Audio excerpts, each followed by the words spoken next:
there's a growing recognition that the constitutional system, the rules governing political and legal decision-making in the U.S., really promote various kinds of anti-democratic flaws. All of those anti-democratic features are coming back with a vengeance as central elements that are causing all these problems. The Constitution became an alibi for a growing discretionary security state apparatus that has produced various types of violence that are deeply troubling. And you can see both of those in a way paired in somebody like Trump, who embodies both the flourishing of a politics that's ethno-national, suspicious of democracy, and that wants to use and embrace some of the discretionary tools of the presidency, belligerent militarist nationalism on behalf of his own destructive ends.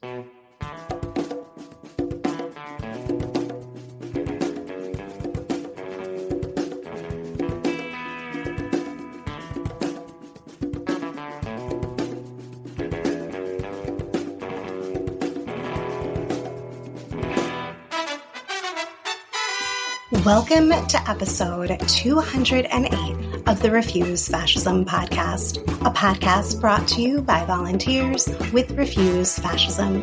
I'm Sam Goldman, one of those volunteers and host of the show.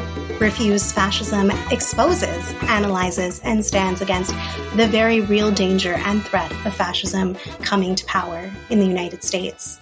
In today's episode, we're sharing an interview with Aziz Rana, constitutional law scholar who is out with a new book, The Constitutional Bind: How Americans Came to Idolize a Document That Fails Them. Thanks to everyone who rates and reviews this podcast. A special thank you to Jaybird for their comment on last week's episode. They wrote, "I'd like to put Sam's commentary on the anniversary of the Dobbs decision on blast." I think he or she means that as like a good thing, like blast it out to the world. It's spot on.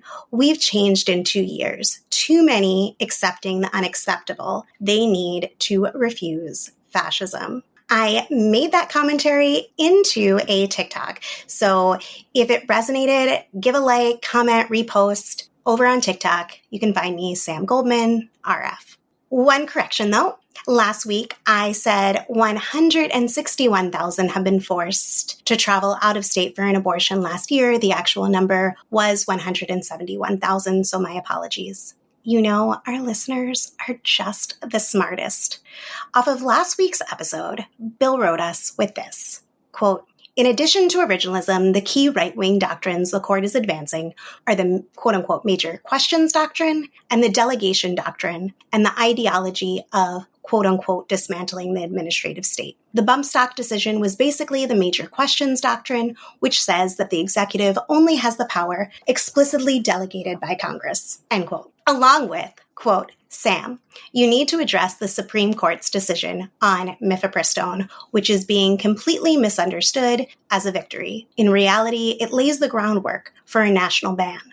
At the close of Kavanaugh's opinion, he suggests that there may be, quote, unquote, no one who has standing to challenge FDA decisions. Not only does that protect Big Pharma, but it must be understood in light of Project 2025, which explicitly calls for FDA to revoke mifepristone's regulatory approval. If Trump wins and his FDA does that, the Supreme Court can tie this decision to deny standing to women's groups who challenge FDA's regulatory ban," end quote. Bill is so right. We'll be sharing more on this soon, so stay tuned. Right now, many are losing their minds over what's going on. Now is the time to connect them with this community. You're needed. After listening to today's show, throw in, chip in, become a patron at patreon.com/refusefascism. Thanks to everyone who already does that. Or make a one-time gift, chip in over at refusefascism.org. See the show notes for other methods to give. And if you can't give right now or already do, be like Jaybird and share this show. There's so many ways to do this. Writing a review, rating the show on your favorite listening platform like Apple Podcasts or Spotify, wherever it is, or sharing it through your listening app posting it on social media, commenting on our YouTubes, all of it makes a difference and all of it is appreciated. Before the interview, we've got to comment on a week that very well may shape history. How this all plays out isn't yet determined, but we'd be shitting ourselves if we said things are looking good. Something big shifted this week. We are entering a moment where people are being forced to recognize just how bad and dangerous things are and are headed. But recognizing it isn't enough. We have to reckon with it. No one is coming to save us. That doesn't mean it's hopeless. It means we are our only hope. Our courage, our conviction can be contagious. In the halls of the illegitimate Supreme Court, we saw government as we know it changed. They came out with remarkably evil individual decisions this week. They ushered in a stunning power grab, and they made a qualitative leap in the fascist agenda, teeing up for a Trump return to the White House, but not waiting until that happens to get moving on these policies. I'll have more to say on this. On the debate stage, people saw fascism's strength and the Democratic Party's weakness, their inability to fight fascism the way that it needs to be fought. The Democratic Party showed their vulnerability in the face of the MAGA movement, which is ready to seize power by force and enact vengeance on their political enemies, threatening camps or execution.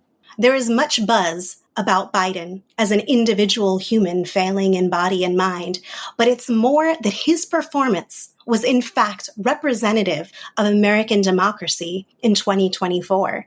People watched the dumpster fire on wheels, slow motion, car crashing, geriatric clown show, and anybody with a remote concern for the planet and humanity was like, oh shit, oh shit. Out of the loss for words that many felt, a lot of talking heads, propagandists, and many good people who are nonetheless hopelessly bound to the status quo focus the attention of the nation on questions like, should Biden be replaced on the Democratic Party ticket? Who will replace Biden? How do we save the Democratic Party?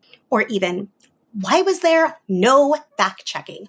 Why was this deluge of lies from this legendary liar allowed to go unchecked? But the problems are much deeper than that. Why are any of us accepting any of this as legitimate?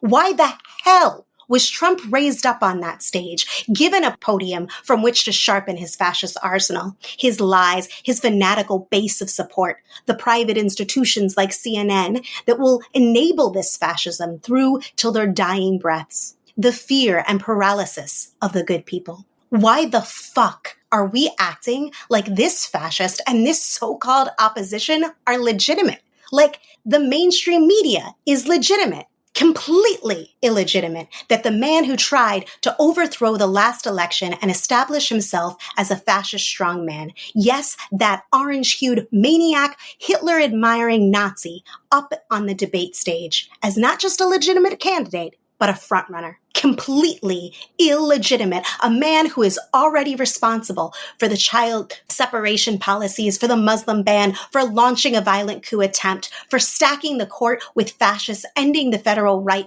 to abortion, and everything the Supreme Court has done in the last 4 years. Who inspire stochastic terrorism against immigrants, Black people, and Jewish people. A man who is an exercise in lawlessness unless he is the law, who is promising and prepared to deliver so much worse. Completely illegitimate. I'm not a fan of this carceral system, but he should be locked the F up, not on stage. You can't beat fascist mythologies with facts. You don't allow it any space or airtime. You certainly do not pretend it is acceptable or just another normal perspective. It is a crying shame that as much as people are scared and outraged, all the institutions that have enabled and normalized this have still even now retained such broad legitimacy and authority. This was not a debate. Of course it wasn't about the issues. These things never are. But the roles these two old fools were auditioning for were full-blown fascists and top appeaser. Trump was given airtime to spew fascism, unrebutted, unchecked. Biden might as well have been fruitlessly yelling at his TV. No good comes from debating fascists. Neither of them answered the questions because they don't have answers. The hosts thanked Trump for his lies and obfuscations and spent every minute carefully framing their questions, not to get at the truth, but to prop up a semblance of ruling class consensus, trying to maintain legitimacy of this system through manufacturing a narrative that would make just enough sense of the shit show on the stage. The network rolled out a shoddy ripoff of the Sports Center graphic package to construct a truly grotesque spectacle.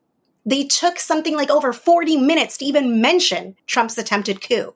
Never once mentioned Project 2025, Schedule F, or the host of civil and democratic rights Trump intends to completely obliterate. 3 times, Trump was asked whether he would accept the election results if he lost, and 3 times he refused to answer, if it's fair, again, undermining it in advance, readying his troops. In classic fascist fashion, Trump cruelly blamed immigrants for everything. Trump portrayed our immigrant siblings as the worst, barely human animals, destroying the best country that there's ever been. In response, a sniveling defense from Biden that only a few of them are terrorists. Trump maligned and slandered women and their doctors as murderers killing living, breathing babies, with a non-defense from Biden that, quote unquote, we are not for late-term abortion, period. Trump flung Palestinian as an epithet to label Biden as a supporter of terrorism. The layers of callous irony met with an endless stream of mindless thank yous from the quote unquote moderators. Think about it. No one shut down this debate. They were allowed to have it. They had it without a live audience, and that should tell us things, but they still had it. It is completely illegitimate that this debate happened. And note that it happened on a network that had been demonized by Trump. The lives of the reporters threatened on countless occasions. This was an atrocity of normalization, where Trump had free rein to spout his white supremacy and misogyny and his fascist lies. This quote-unquote debate was not an anomaly, but a beacon, showing us where we actually are, illuminating this moment in history. It wasn't just that Biden looked like a deer in the headlights, someone who just got pushed out of the hospice and put on stage. It's not that the Democrats, quote unquote, don't have anyone better. It's that he represented their political program in all its incoherence, in all its weakness at fighting fascism and its belligerence against oppressed people here and around the world. Democratic Party mouthpieces are out here saying that everyone's talking about Biden. No one's talking about Trump. And they actually do have a point.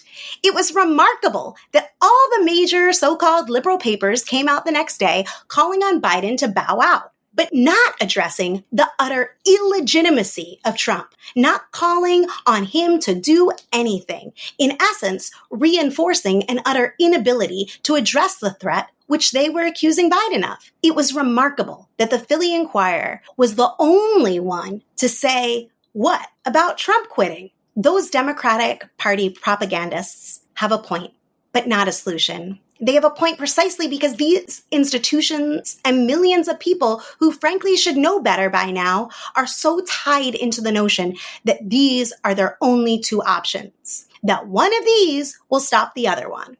You've been fed a heaping pile of bullshit, and I'm so sorry that it's going to continue to mount. And you may feel confused, lost. You may feel a sense of profound hopelessness, seeing fascism careening forward and thinking there's nothing that we can do but spectate and be witness or victim to the horror. But that's not our only option. Do not let this get lost in the noise. There is enormous strength in our side, strength in numbers with the majority of this country who does not want to live in their fascist future, and strength in retaining our basic humanity, our basic morality. But that strength is not like some sleeping giant ready to be woken up. No, right now, we are using that strength, whether we like it or not, whether we know it or not, to enable this horror show. Our collective acceptance of this nightmare is a heavy weight. So what do we do now? Know that all the panic that you feel is a good thing, but we can't stay there, at least not for long. It would make a difference right now if there were millions saying that all of this is illegitimate. Trump is an illegitimate fascist, and anyone and anything that platforms or gives voice or normalizes it, including the Biden campaign for agreeing to this debate, is normalizing fascism. If you're someone who writes, now is the time for those op-eds. If you're an influencer, it's time to fucking influence. If you're an artist, it's time to make art about it. People should go and bring this refusal to the RNC this month. March on the RNC, July 15th, link in the show notes. And go and bring this refusal to the DNC next month. We cannot afford to wait till November to stand up for immigrants who are being terrorized right now. We can't wait till November to stand up for the people of Gaza, who on top of their whole families being murdered, their cities demolished, being starved and maimed and tortured, their identity is now weaponized into a slur, quote unquote, become like a Palestinian. We cannot wait for November to defend the lives of trans people under attack in places where Texas, where their Supreme Court just upheld a gender-affirming care ban. We can't wait till Election Day before we realize none of what I just mentioned is even on the ballot. If everyone in your break room or around your kitchen table or your group chat were stunned into speechlessness, here's some things to say. Illegitimate, fascist, rise up.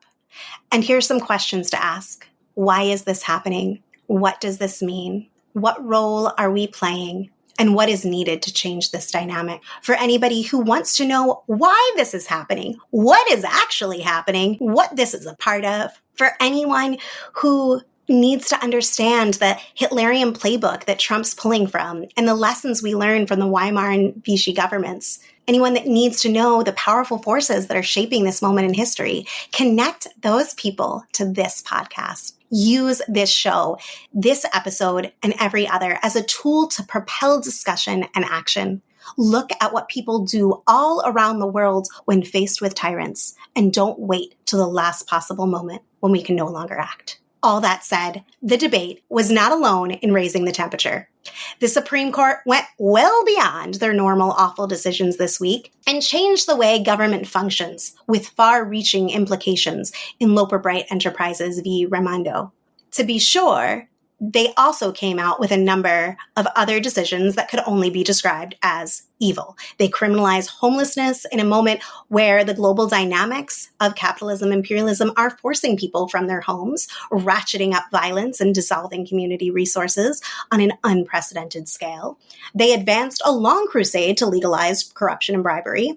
They gave constructive feedback to fascist states trying to expand abortion bills to kill women. But the explicit overturning of Chevron deference in Loper Bright really illustrates how these decisions, along with everything the fascists are doing in every sphere of government and society, aren't just awful ideas, actions, policies. They are part of a qualitative shift in governance. You don't have to know all the details of the Supreme Court precedent of Chevron deference. I hate that it takes up the space in my brain that it does. But the only way to understand this decision and its far-reaching impacts is to understand the full scope of the fascist threat we face. What you need to know is that Chevron deference was a policy of the court that said judges should generally defer to the expertise of government agencies, that courts don't have the expertise of scientists or policy experts in the EPA or FDA or USDA or OSHA, etc. And they don't need it except in extraordinary situations. The Supreme Court overturned Chevron deference in order to decimate the quote-unquote administrative state, a move the fascist movement sees as their next milestone in bringing into being their cruel and brutal future. This is the core of the Heritage Foundation's Project 2025 and Trump's Schedule F, which we've dissected in previous episodes.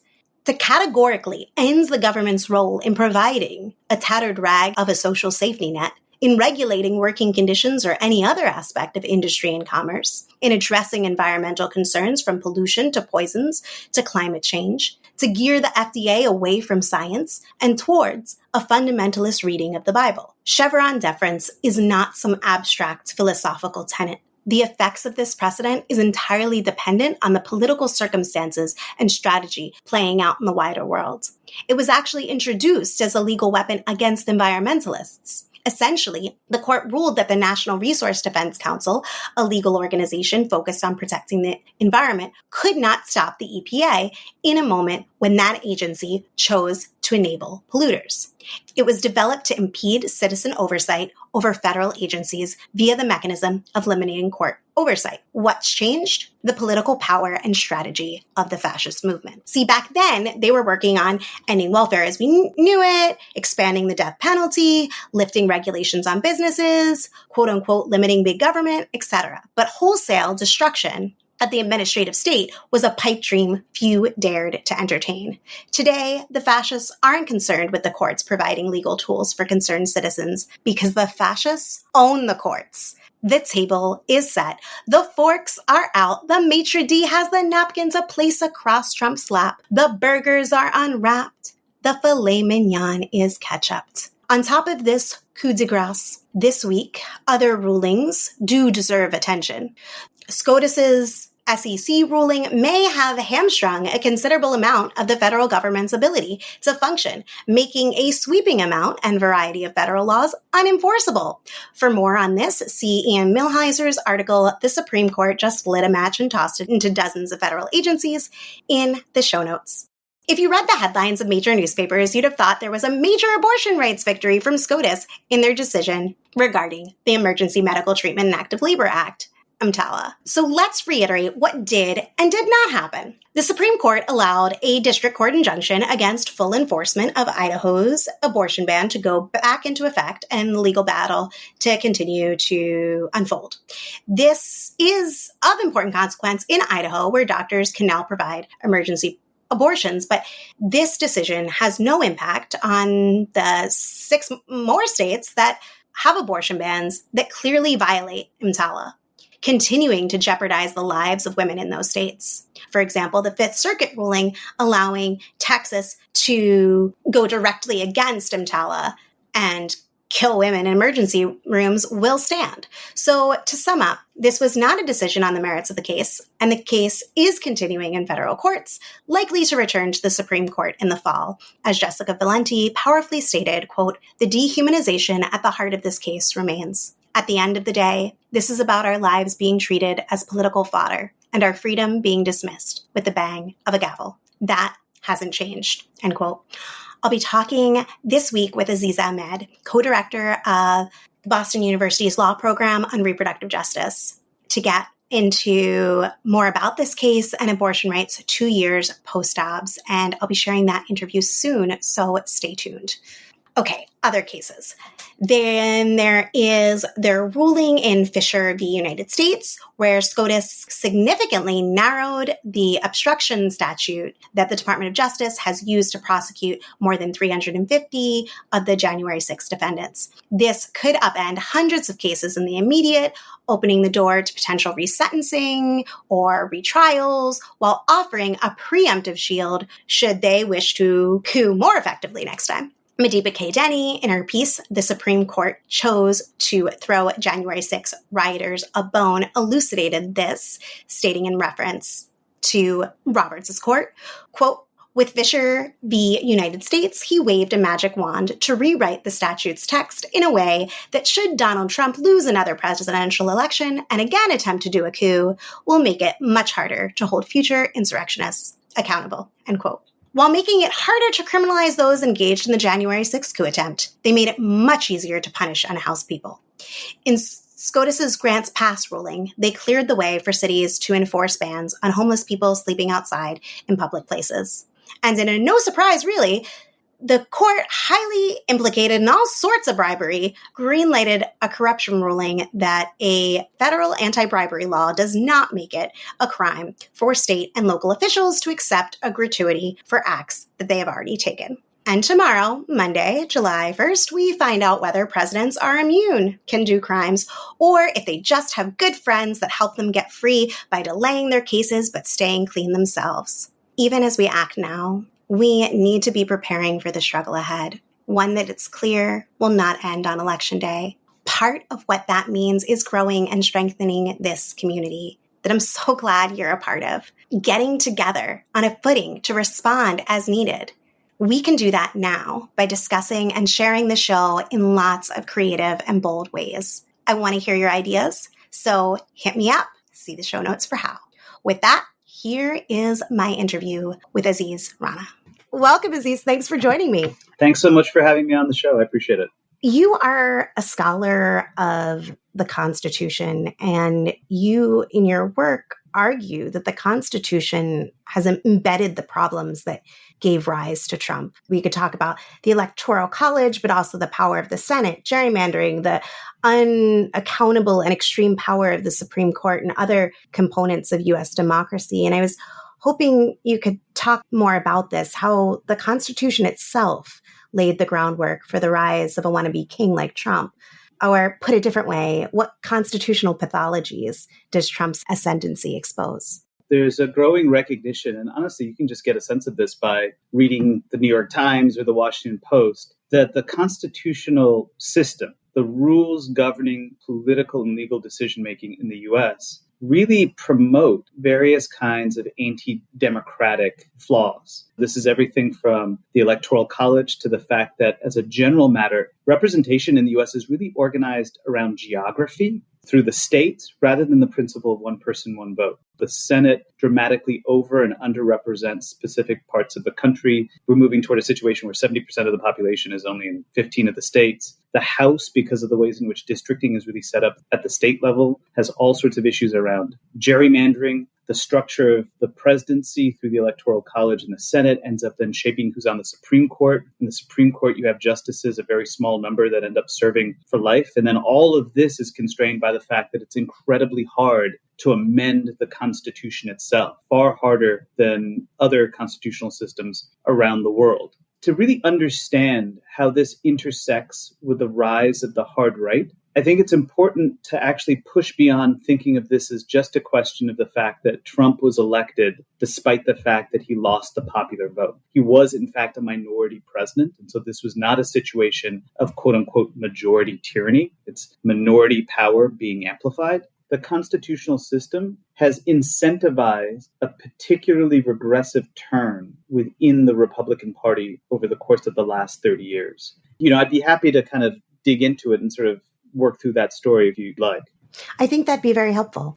I think the way to think about it is by just juxtaposing the difference between where the country was in 1992 and where the country was in 2022. Because in 1992, the Supreme Court had a challenge to Roe versus Wade in a case called Casey, where there's a real question about whether or not abortion rights was going to be overturned. And then that challenge came back again with Dobbs in 2022. In 1992, the Republican Party, because of all of these dynamics and features of the constitutional system, had been able to nominate and confirm to the Supreme Court 8 of the 9 justices. The only justice on the Supreme Court at that time who was not nominated by a Republican president was white, who had been nominated by Kennedy and was actually on the record opposed to Roe and to abortion rights within the Constitution. If you just did a kind of very simple bean counting, you'd have thought, well, then this means that Roe versus Wade is going to get overturned. But that's not actually what happened. A series of anti-abortion measures were upheld at the court, but the court also ended up saying that it was going to hold on to the central meaning of Roe, which is that there's a constitutionally protected right to abortion.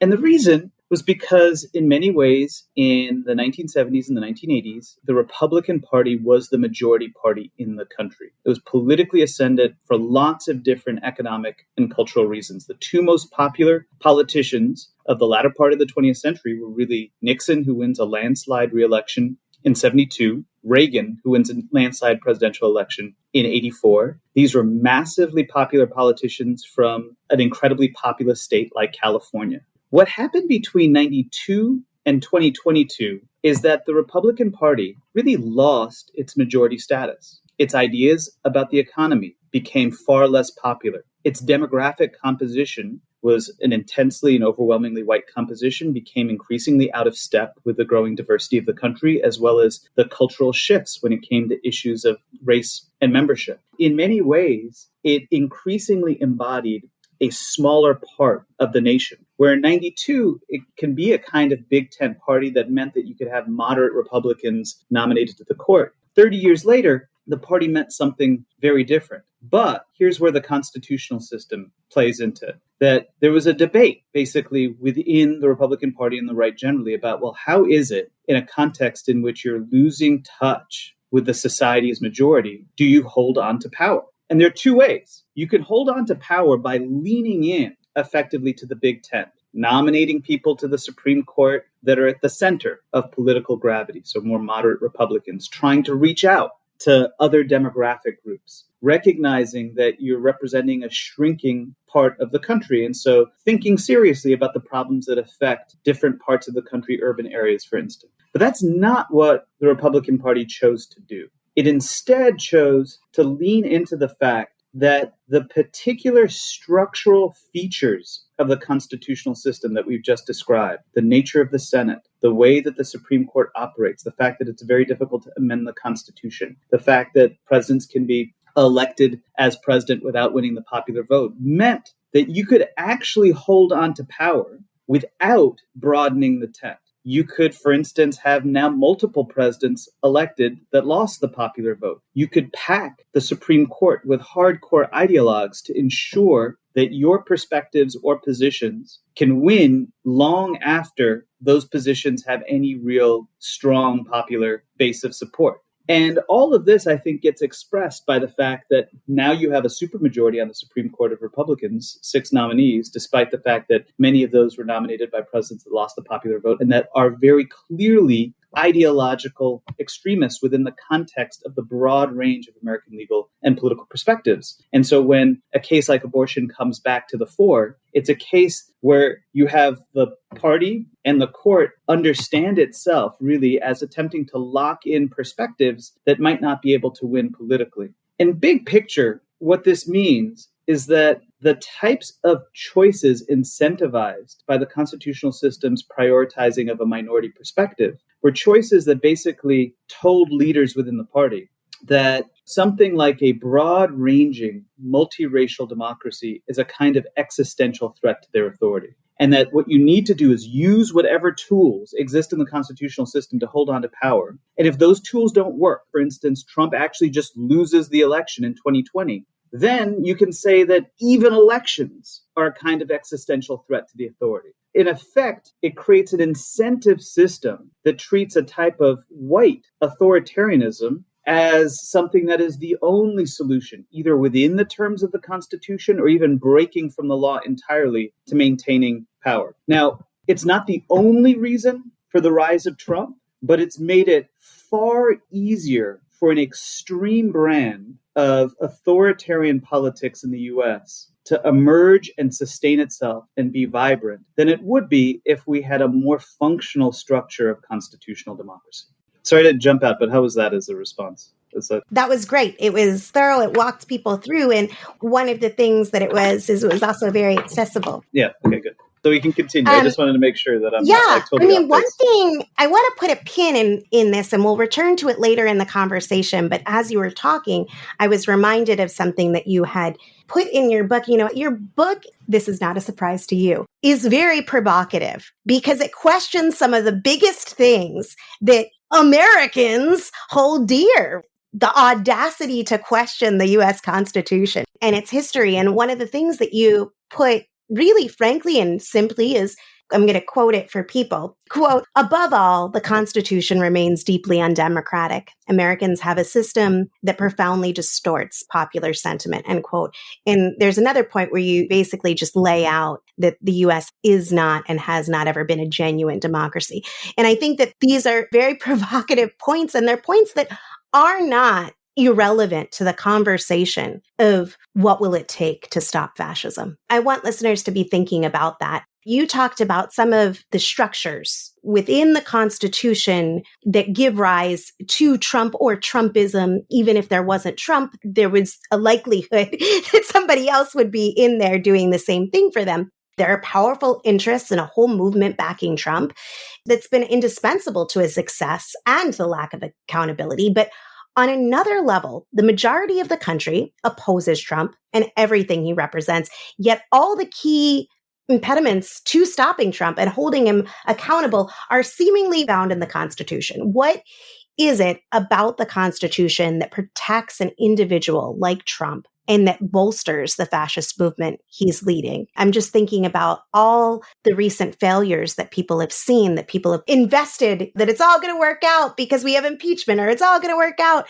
because we're going to get him off the ballot with this measure. It's all going to work out because the Supreme Court won't uphold this harebrained theory, or whatever people are telling themselves, that it's all found in the Constitution, and why none of these attempts to accountability using the Constitution have been successful. One of the things that's happened with the U.S. federal constitution over the course of the 20th century is that Americans approach their constitution in a way that's actually quite different than how many countries around the world do. So there's certainly some countries that have really deep venerative attachments to their text. So South Africa's post-apartheid constitution is an example of a real cultural commitment to a constitutional project. But a lot of times countries just treat their constitutions as systems of government. In the US, the Constitution has become very closely tied to a story we tell ourselves about the national project. And that's really what a lot of my book focuses on, that the Constitution is the thing that weaves together all of these disparate ideological commitments that are part of what we just understand to be America. Project of universal equality, a vision of civil liberties, a commitment to market capitalism, even if you have some set of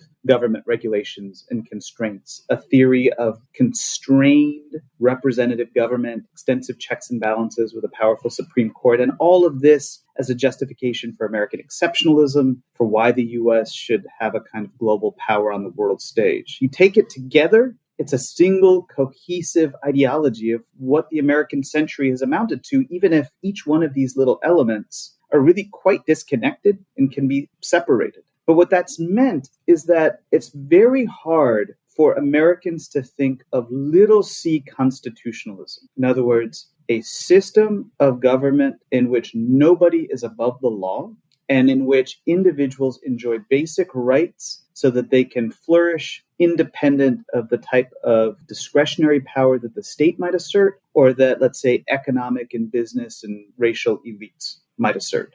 That this small c vision of constitutionalism, and there are many ways you can do this, have effectively been funneled into a single big C of our federal constitution. And the thought is that unless you just hold firm to exactly what this system is like, you can't have any method of the rule of law. And it's why I think for many people that are left of center, and I include myself here, that there's real tension whenever kind of Trump is out there. Because on the one hand, there's this recognition we wouldn't have Trump at all if it weren't for the Constitution that effectively put him into power. It's the Constitution that's also promoting this defection from democracy that we're seeing on the right. But there's the worry that if you start criticizing the Constitution, then what tools do you have to constrain him? And so there's this continual turn to the hope that there might be some silver bullet in the text that will produce an off-ramp. And we started seeing this, frankly, as soon as Trump got elected. There are all of these potentially like wonderful devices that are written into the text. There's the possibility of impeachment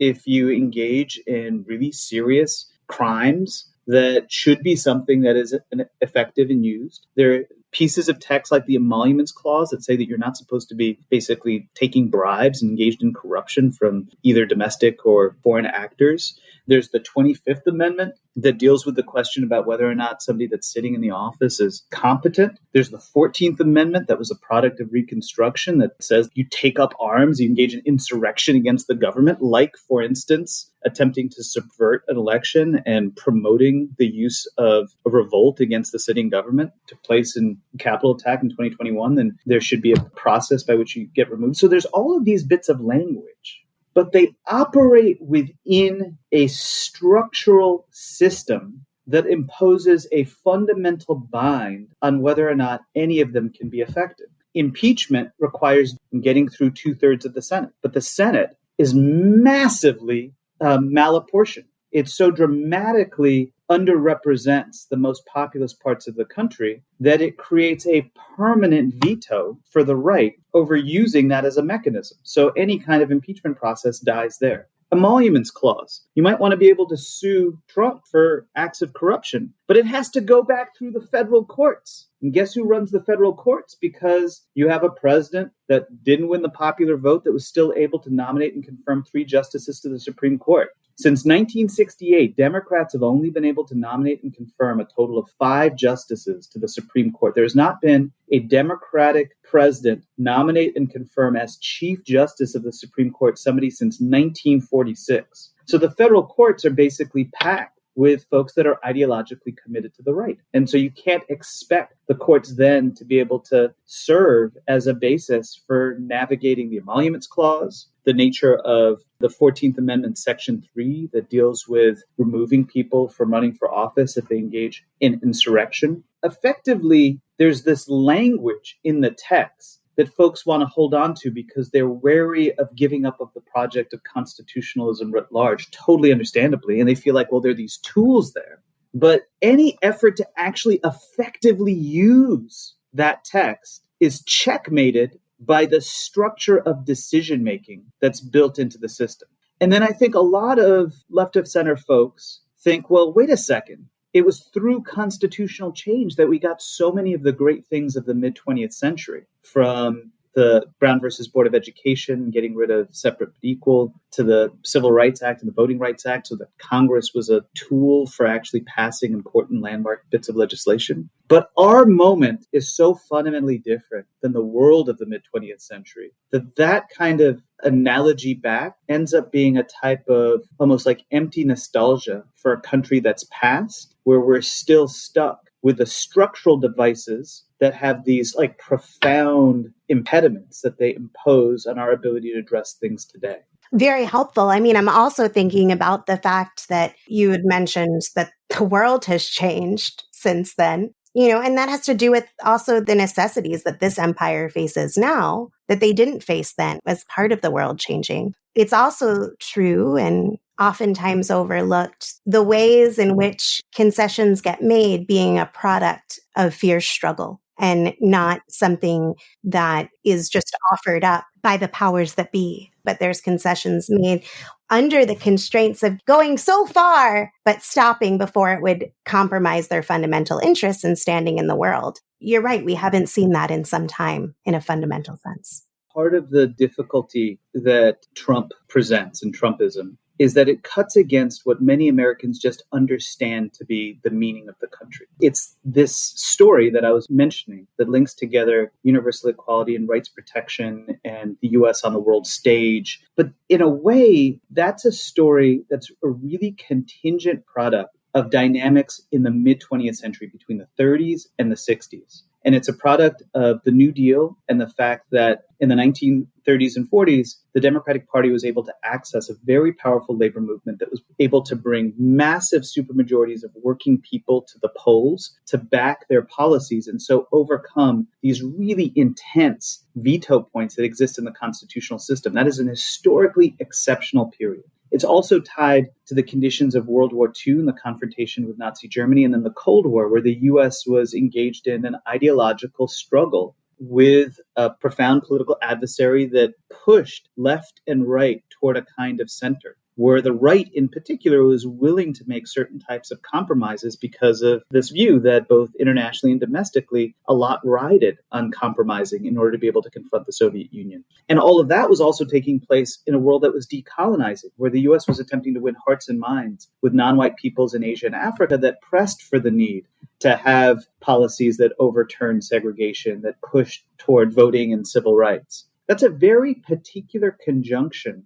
of developments that created the circumstances in which the public could find common ground despite the problems of the constitutional system. And really the story of the last half century is that all of those elements have fallen away. The undermining really of labor, both internationally and domestically, has meant that you don't have anything like the labor politics of New Deal liberalism. The collapse of the Soviet Union and also the end of the era of decolonization facilitated a willingness of the right to basically defect from some of the compromises that had been imposed because of grand power rivalry. And also the successes, in a way, of the civil rights movement fed, not unexpectedly, various forms of backlash that the right could take advantage of. You end up in a situation that in many ways is just more like the longue durée of American history, where throughout American history, a version of Trumpism, some combination of like populism that's like racially tinged, a type of white populism, has been a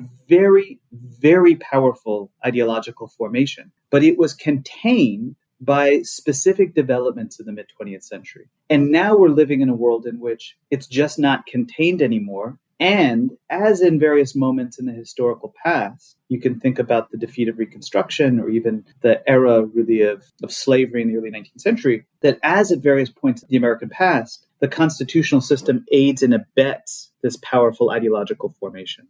I wanted to move to this central element of your text, the idolatry, if you will, of the U.S. Constitution. Your book walks through extensively how this came to be, what you call creedal constitutionalism, evolved. I was hoping that you could talk a little bit about what the impact is. First of all, what do you mean for those who may still not be fully convinced that the U.S. Constitution is seen as really a sacred document for all intents and purposes in this country? What do you mean by that? And then how does it really impact society and people's not just discourse, but also their action? Support for the U.S. Constitution is something that's ebbed and flowed across American history, and that there's definitely been multiple and distinct kind of narrative cultures around the text. So somebody like Abraham Lincoln in the early part of the 19th century, in one of his most famous early speeches, this is the Lyceum speech, talks about the importance of turning the Constitution into a type of civil religion for the country. So it's not like I'm arguing that it's only in the 20th century that folks have come to embrace the text. But I want to emphasize that the way Americans in recent decades talk about the Constitution is quite different. If you just were to go back to the 1850s and you think about the dominant position in the North among white politicians about the Constitution, the argument would be it's worth embracing because it's a document of compromise. This is the Daniel Webster argument, the senator out of Massachusetts. So he's opposed in principle to slavery, but he says, you know what the Constitution does is it's a compromise across the regions among enslavers and non-slave holding states so that the country can collectively pursue a project of economic and territorial expansion. Now, if we just take a step back and think about that argument, that's an argument that's really antithetical to what Americans like myself. So I was in public school in the 80s and 90s of the US. Like, that's not the story that we were told from teachers, from politicians in our school books about what's great about the country or the Constitution. That's an argument that says the Constitution allows Americans to avoid addressing slavery so that it can engage in the theft of native land. I mean, that's deeply immoral from our perspective as a way of justifying a constitutional project. Instead, the Constitution has become wrapped up with that story that links together all of these diverse elements. It's supposed to fulfill these universal aspirations of the Declaration. It's supposed to be an anti-totalitarian rights charter, the Bill of Rights. It's supposed to protect a vision of private property. It's supposed to go hand in hand with this exalted court that is a national seminar to address collective problems. And all of it is why the U.S. is different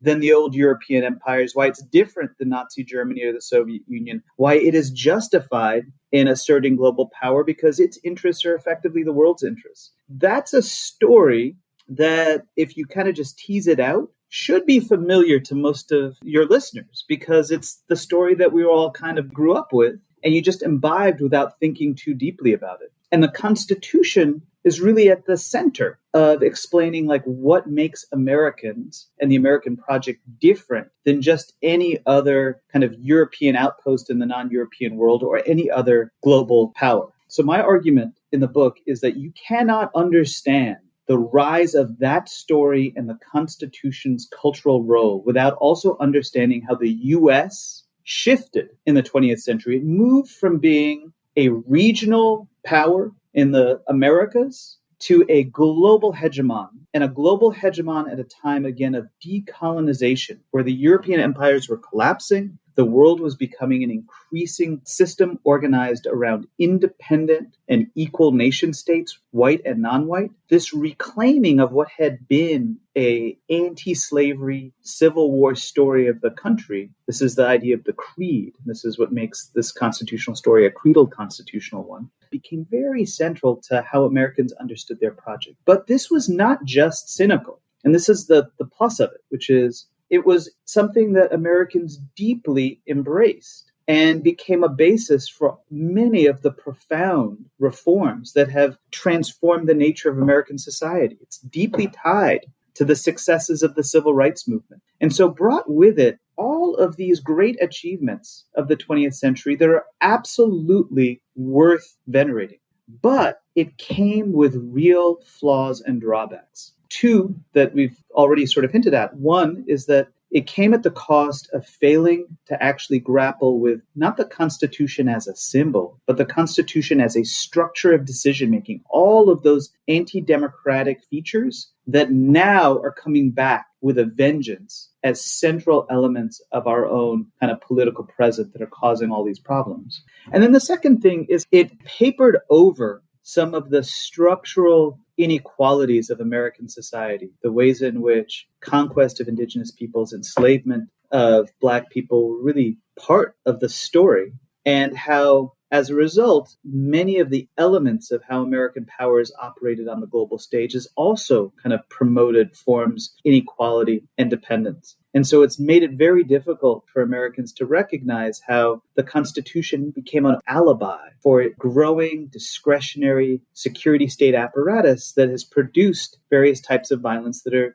deeply troubling. And you can see both of those in a way paired in somebody like Trump, who embodies both the flourishing of a politics that's ethno-national, suspicious of democracy, and that wants to use and embrace some of the discretionary tools of the presidency, a kind of belligerent militarist nationalism, but on behalf of his own destructive ends. One of the things that we struggle with people all the time is this notion that what we face with Trump is un-American. And people use the Constitution as like he's violating this, violating that. But I think he's very uniquely American. And the movement that he represents is America. We've not seen it only in America, don't get me wrong. The fascist project is a global project, but I do think that there is a need for people to pull back a little bit or provide some pushback to the notion that this is not American, because the exceptionalism that it's fueled by and reinforces really just justifies horror. The sooner we can come to grips with that, the sooner that I think we can be working together on a path towards liberation. I think that's a really good point. At the same time, it's also really key to appreciate how it's genuinely American. So authoritarianism is not something that happens elsewhere, but has deep ties and links to the history of our own national experience that Trump is an embodiment of.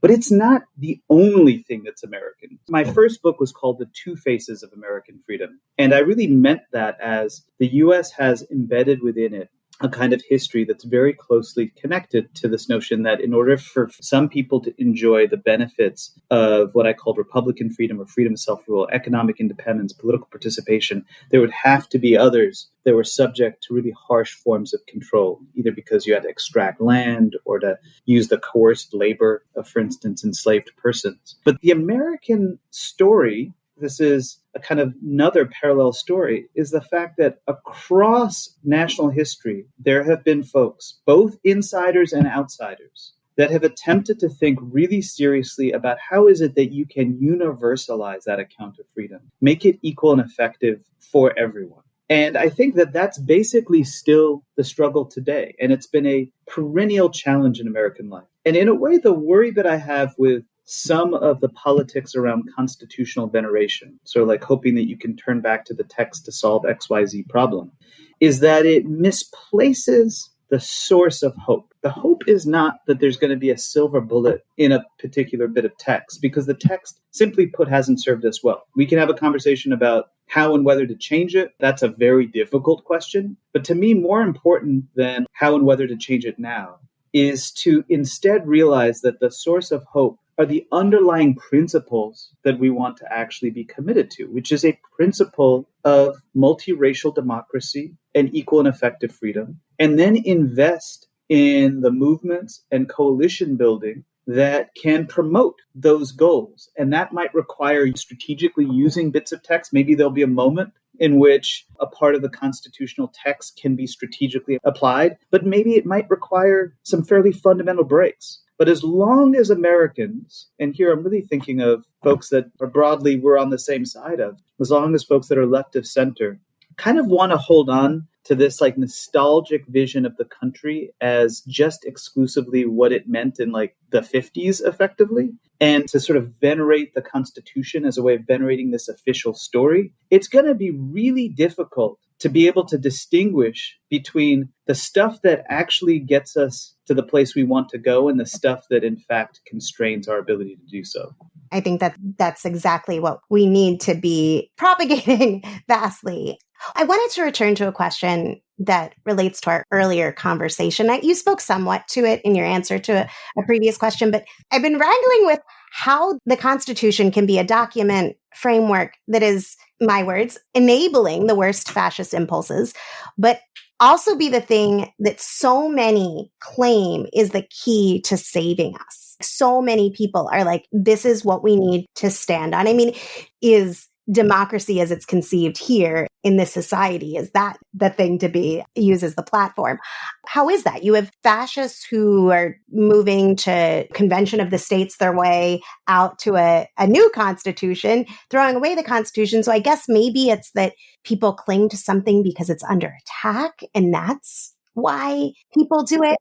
There are a few things going on. The first thing is that Americans really, basically fought, struggled, died, suffered for the achievement of this project that I'm referring to as a kind of creedal constitutional project. I mean, that's the story of the two world wars, of World War II, the confrontation with Nazi Germany, the achievements of the civil rights movement. It's not surprising, and it's totally understandable that folks would feel incredible and deep affection for a document that stands at the core of the achievements of the 20th century, and moreover, achievements that are associated with American global greatness. The U.S., again, went from being a regional player to perhaps the most powerful country in the history of the world. And there's a lot of national and nationalist pride, good and bad, that's wrapped up then with the global transformations of the 20th century that were then with the capstone of the Soviet Union collapsing, and that collapse as a kind of large-scale validation for all of the elements of the American project. So this is something that has real cultural power. And even now, at this moment in which there's a growing sense of the undemocratic features of the Constitution, it's going to be very difficult for people to break from it. And in fact, it's still perhaps the dominant ideological formation in the US. I think it makes a lot of sense that people would hold firm to it. I also think it's a completely natural response to the rise of an extreme right, where you have somebody like Trump that's talking about things like terminating existing election rules, even within the context of the Constitution. And there's a sense that as flawed as the document may be, and as flawed as the governing rules are, at least it's something that keeps at bay the very worst impulses of American life. And so there's both the romance, but then that's that romance combined with a real fear about what it means to step into the unknown. I completely kind of understand this, and I find these to be very powerful responses to the moment that we're living in. My worry is that we're also living during a moment in which the American project, both as an international project, the projection of American power in lots of different ways, and domestically through the kind of legal political system that we have, is really coming apart at the seams. It's not clear to me, this is why I worry that some of the romance is an unproductive nostalgia, that we can just go back to the kind of imagined world that folks want, whether it's the 90s or the achievements of the early 60s or whenever else.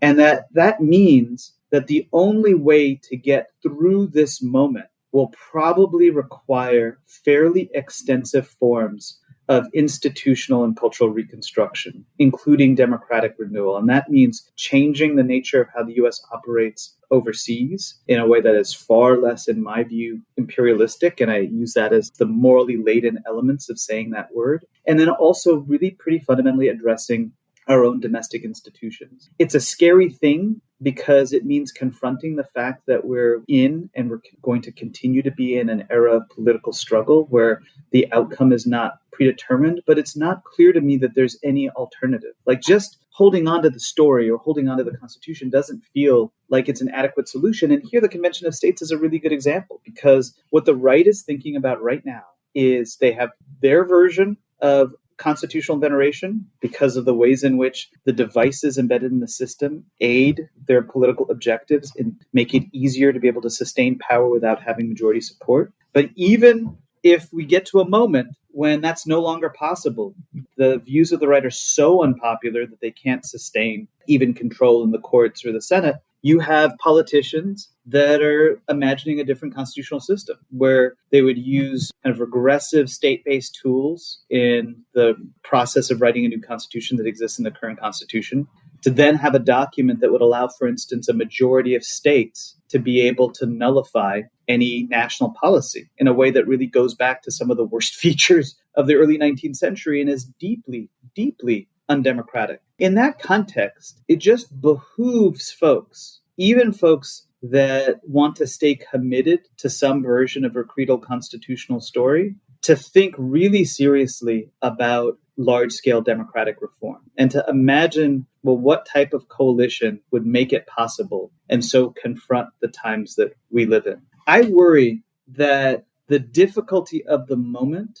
creates an incentive. This is, let's say, an incentive for left of center to just hope that if we can somehow convince everybody to believe the story again, that all of the problems will dissipate. But that's just not, unfortunately, the world that we live in. And in a way, I think one of the legacies of Obama and Obama's presidency was even the most charismatic version of the creedal constitutional Cold War liberal story could not actually cohere a society marked by pretty profound internal contradictions and conflicts. Just dealing with that fact means kind of recognizing that even if what you want is to hold on to the existing constitutional system, you're still going to have to be in the business of pretty fundamental change.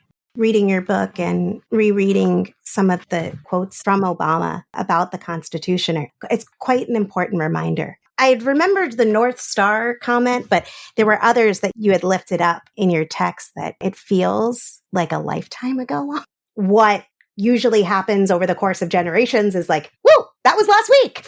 I think it's an important reminder and refresher, if you will. I do think that your point about this return to what people perceive as normal or the good old day, whatever people see in that, I agree that there's no return to that. I'd also question people to relook at the Constitution and whether that's something that you'd want to uphold.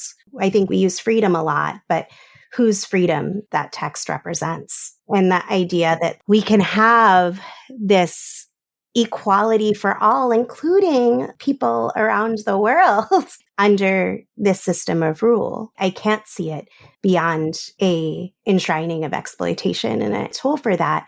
But I appreciate the perspective of people wanting to work for something better. I don't think that that's something better would happen right now through rewriting it. But I do see the sense of people returning to a point that you made earlier, thinking about what is it that people collectively want for society? How would we want freedom to look like? Very different than it is today. And then on that basis, what's the work that would need to be done? I really felt like that was such a, not just in terms of some idealism, but also I think methodologically, it's important. I want to give you an opportunity to respond, but I also wanted to pose, what would it look like if the Constitution was not venerated, if it was seen for what it is?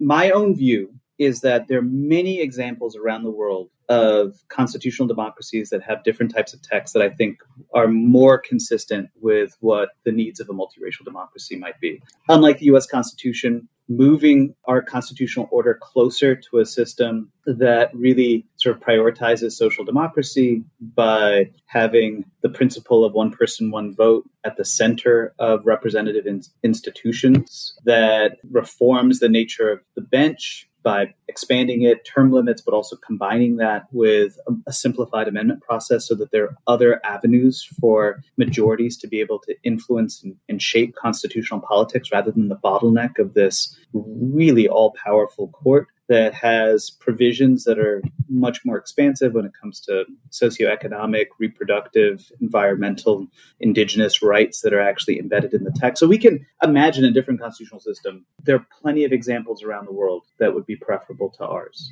But I don't think, and this is the thing that you were just hinting at, that every moment in time is the moment for just like scrapping the text and rewriting something. In order to be able to engage in a project of constitution writing, there needs to be a mobilized and really transformative majority that can even step outside the rules that are established by the existing text to justify large-scale change. And so if in this moment you actually try to rewrite the text, you open yourself up to the kind of document that ALEC and the folks at the Convention of States want. The response to me is not then to just like rally around the existing text, but to think about what in the long term would one want as a different constitutional system? And what in the immediate term can you do to build the type of political majority and to make alterations, reforms that push the country in the direction of something like a multiracial democracy? And to me, ultimately, taking the Constitution off of its current pedestal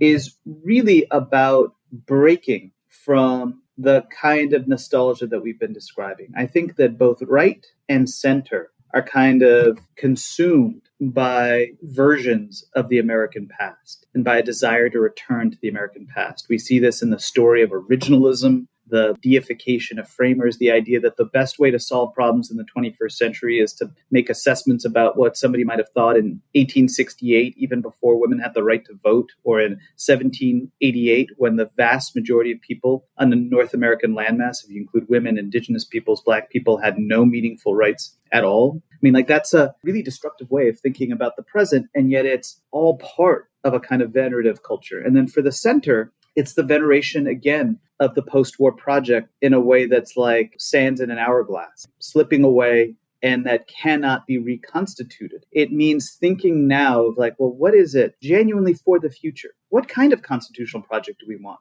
What vision of democracy do we want to have? Like, who should, in fact, be empowered? Should it only be judges and lawyers that get to decide the terms of what a constitutional question is? Should the Supreme Court determine that when it comes to race, like affirmative action, which I don't even think of as one of the 10, 20 top issues when it comes to race that I would focus on, should be the only way that we have conversations about the meaning of race in the Constitution, not the nature of the carceral state, not profound inequalities in health, housing, and the structure of our economic institutions. If reclaiming a kind of popular authority over the constitutional project is reclaiming a broader conversation about change, that I feel like is oftentimes treated as utopian, or, hey, you know, these are perspectives that lost in the 30s or they lost in the 60s, so why do it again? But the kind of narrowly pragmatic approach that says, let's just hold firm to this venerative culture, let's stay confined to a conversation among judges and lawyers over bits of text,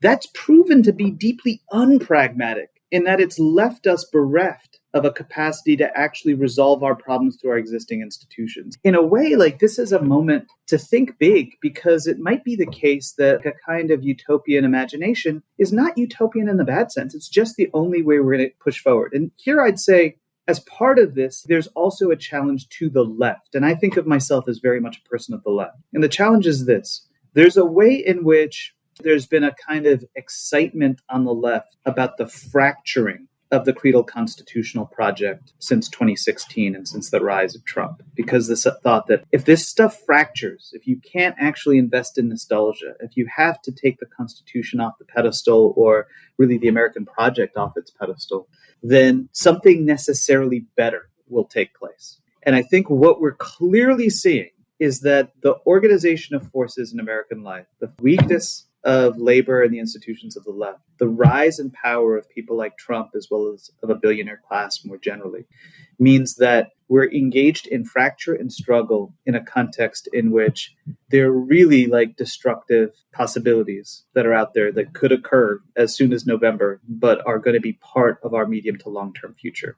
Embracing a world in which we've sort of destabilized the national story in the place of the Constitution also requires a significant amount of ethical responsibility. I know this is at a level of abstraction, but like of understanding how to behave strategically, the importance of making alliances, of building a popular front, of not just sort of like embracing crisis and chaos for its own sake without having clarity about how your means and your ends relate to each other, what types of specific policy objectives can bring people together and that can make it harder for injustice to reproduce itself. Operating between the immediate term and the long term, having a vision of a very different constitutional system, but an immediate term project of understanding the real dangers posed by a far right. So all of these are the challenges for the present. I think the right, the center, and the left here, we're talking about the center and the left. The center and the left have different challenges for confronting this moment, but I don't think we can get to where we want to go unless we have a very different type of culture around the Constitution and really, by extension, around what the meaning of America came to be in the mid-20th century. I want to thank you so much, Aziz, for taking the time to talk with me, for your book, The Constitutional Bind, How Americans Came to Idolize a Document That Fails Them, which came out not that long ago. And folks can find a link to it in the show notes. Besides reading your book, how else can people connect with you, with your work? Are there compilations of your other writings? I'll link to your op-ed. Be great to link to some of my public writing. I try to write pretty regularly. I also have a website, azizrana.com, that I should actually update more frequently. But it gives you an idea of some of the pieces that I've written in the past, along with the op-ed in the Times, to get a sense of like some of these ideas and how they've developed over the last set of years. There are a few essays that I might recommend taking a look at. So I wrote a series of essays for N+1 magazine, one of which was called Goodbye Cold War, that was an effort after Trump's election to think about the political moment in the U.S. that might be useful. Another for Dissent was called Our Segregation Problem, which was an effort to think about institution building and how to create the type of cultural world in which you can have something like meaningful interracial solidarity across difference. I'm easily accessible. You can find my email address. Happy to be in conversation with people. Thanks again. Thank you. It was a pleasure to be here. I promise, shirts will be available next week. The link will first go to patrons. For those interested in learning more about originalism, briefly touched on in this interview, see my interview from last week, where I chat with Madiba K. Dennie, author of The Originalism Trap. For more on American freedom as the freedom to dominate, see my interview with Jefferson Cowie, author of the Pulitzer Prize winner, The Freedom to Dominate, a saga of white resistance to federal power, episode 203, which was uploaded May 26th. For a totally different constitution, a basic model and fundamental principles and guidelines for the nature and functioning of a very, very different society and government that now exists, see the Constitution for the New Socialist Republic in North America, authored by Bob Avakian. It's a draft proposal. Not many people are out here taking on the U.S. Constitution as directly as Aziz. This is so necessary, and I want to plant a seed in your brain. Many people, including Aziz in this interview, frame the struggle we face as a struggle to expand or universalize freedom and democracy. In this framework, the enemy is those who see the suppression and subjugation of others as necessary for their own freedom. But maybe the problem isn't merely who is granted this freedom, but the kind and quality of the freedom itself that is fundamentally flawed. The struggle is between a type of freedom and democracy that rests on the oppression of others, a freedom which at its heart is a freedom to dominate others, versus a radically different vision of freedom. Is the democracy in the U.S. genuine? I would say yes, the U.S. is one kind of genuine democracy, a capitalist imperialist democracy, and the forms of democracy here serve that system. Personally, I feel that there's an urgent need for a radically different kind of freedom and a radically different democracy that serves radically different ends. Thanks for listening to Refuse Fascism. Got thoughts or questions off this episode? I'm sure you do. We want to hear them. Ideas for topics or guests? Yes, please send them to us. Have a skill you think could help? We want to know all about it. Reach us on the socials at Refuse Fascism, just about all the places and on the YouTubes. You can reply with a comment. Find us at refuse_fascism. Of course, subscribe if YouTube's your thing. Leave us a voicemail. We'd love to hear from you. See the show notes for that button. And if you want to reach me personally, you can find me at the place that I will continue to call Twitter at Goldman, or drop me a line at samanthagoldman at refusefascism.org, or the TikToks, Sam Goldman RF. Want to help this show reach more people when it's needed most? Awesome. As people rightly agonize over the fascist threat, help publicize the show via podcast ads and social media by becoming a patron for as little as $2 a month at patreon.com/refusefascism. Whether you can give $2 or $25 a month, it all makes a difference in producing and promoting this independent, all-volunteer weekly pod. If you aren't in a position to give monthly but want to support, we totally get it and appreciate you. Visit refusefascism.org and hit the donate button, or see the show notes for other methods to make a one-time gift. Thank you for your support, and thanks to all who already do and already are supporting the show. And if you can't give now, or if you did, share this show with others. Rate and review on Apple Podcasts or wherever you listen. Comment on the socials or YouTube. It makes a difference and is so appreciated. Thanks to Mark Tinkelman, Richie Marini, Paul Street, and Lena Thorne for helping produce this episode. Thanks to incredible volunteers, we have transcripts available for each show. So be sure to visit refusefascism.org and sign up to get them in your inbox. Until next Sunday, in the name of humanity, we refuse to accept a fascist America.